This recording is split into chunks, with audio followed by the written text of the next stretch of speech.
Hey, I'm Robert Pearson, and this is Follow the Leader. You look crooked. There you go. All right, now, time to sit down over lunch and talk about some Bible verses and stuff. Away we go. Genesis chapter 9, verses 1 through 3. Back in Genesis today.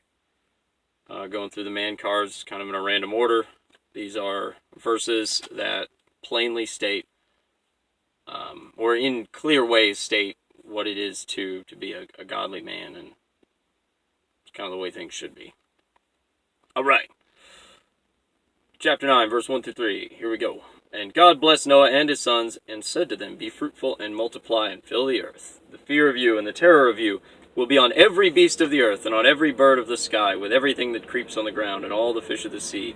Into your hand they are given. Every moving thing that is alive shall be food for you. I give all to you as I gave the green plant. Cool. So, what does this make you think? For me, it makes me think barbecue. That's what I think. So there's the conservative view, the traditional view is that in the Garden of Eden, man only ate plants, because God, says fruit of the trees, and then beasts are given grass of the field and stuff, and it's no mention of things being eaten by other things. And then here, it says that man is given the every moving thing that is alive shall be food for you. I give all to you as I gave the green plant. So we have authority and dominion over animals and plants, and we can eat them, which is pretty cool. So yeah, I don't know, that's barbecue's the first thing I think of. If you want to get biblical with it, there's this is probably what is immediately being referenced,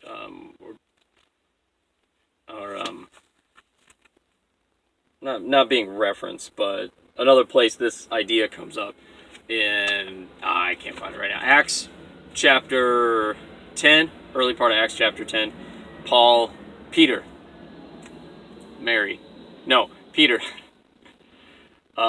Peter's the one who is sitting on top of a roof and has a vision of a big sheet coming down with all kinds of animals, and God says, go forward, kill and eat, and he says, no, Lord, because it's all unclean. And it's sort of an allegory for converting the Gentiles, bringing the Gentiles into Christianity. And God says, do not call unclean that which I have made clean. So here we have God saying, go ahead and with everything that creeps on the ground. There we go. Every moving thing that is alive shall be food for you. God's given us the ability to do that. So you want to eat crickets? Cool. That's your thing. Go ahead. But you're totally allowed to, though, which is cool. So what's the main idea, though? The fear and the terror of you will be on every beast and on every bird. We have dominion. We have authority over animals, and so they're going to be afraid of us. Like even bears and sharks and things, they don't eat humans except as like accident. So sharks eat people when people are in a situation to remind the shark of a seal or a sea lion or something. When on the surfboard and stuff, the silhouette from under the water, you look like a manatee or a sea lion or something with that big oval shape, and then the paddles splashing around.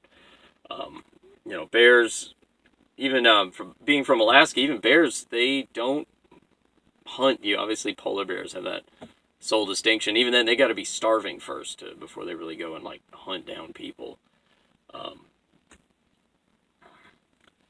And so it's they tend to leave you alone. Bears don't attack people unless they are just absolutely starving to death, or you're threatening their babies, and they're mom bear defending, or you mimic prey behavior by like screaming and yelling and running away. You trigger the little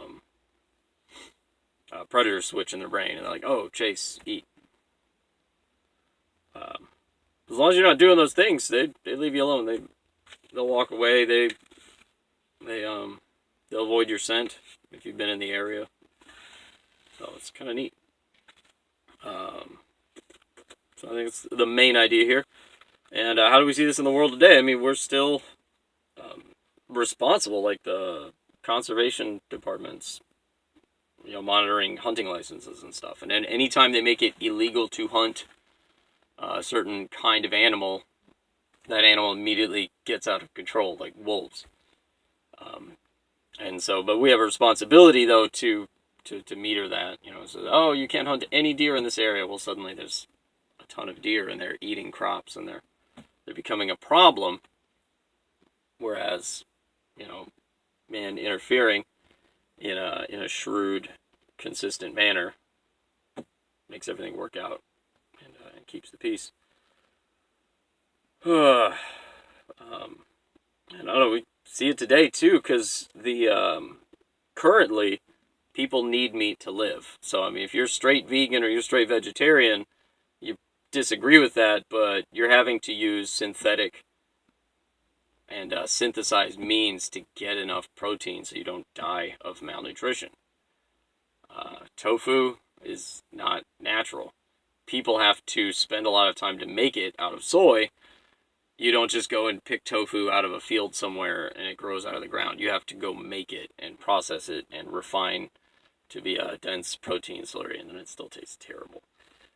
It's like bland Jello. Anyway, so it's just fascinating that that's a part of the way things are now is people need to eat meat, and it's part of it's good, and God gave us that permission, that authority. I think the most important takeaway here is from that first verse: be fruitful and multiply and fill the earth.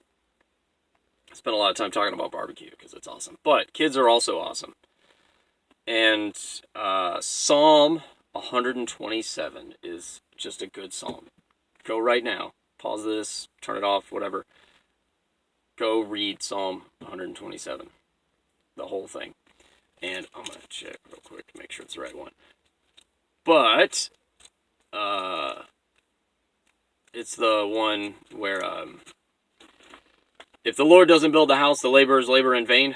If the Lord doesn't guard the city, the watchman watches in vain. And it's just awesome because right after, or right before, where's it? There we go. So right after that, it says, behold, children are a gift of the Lord. Fruit of the womb is a reward.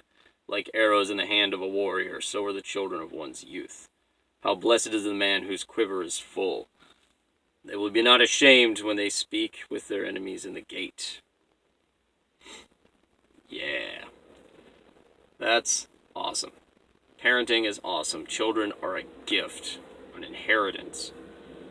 And it's a shame more people don't have them. And that's the first commandment in the Bible. The first thing God tells people to do is just go have kids. Go have fun. Go make babies. It's okay. So I would amend that, obviously, within the confines of a godly marriage, where you're both working to improve your relationship with Jesus first, and then with each other, because otherwise you're doing your kids a disservice. But they're a blessing, though, and they're a lot of work, but nothing worth doing is easy. It's just not. And I'd say that answers the very last question. What does this mean for us right now? Is kids are important. And it's so important, God decided to repeat himself. Because he had already told Noah, by extension, through Adam, when he said, go fill the earth. But he repeats it after the flood here, reestablishing what's referred to as the Noahic covenant. So, all right, that's all I got. Thanks so much for spending the time with me. Give me your answers. Ask me any questions.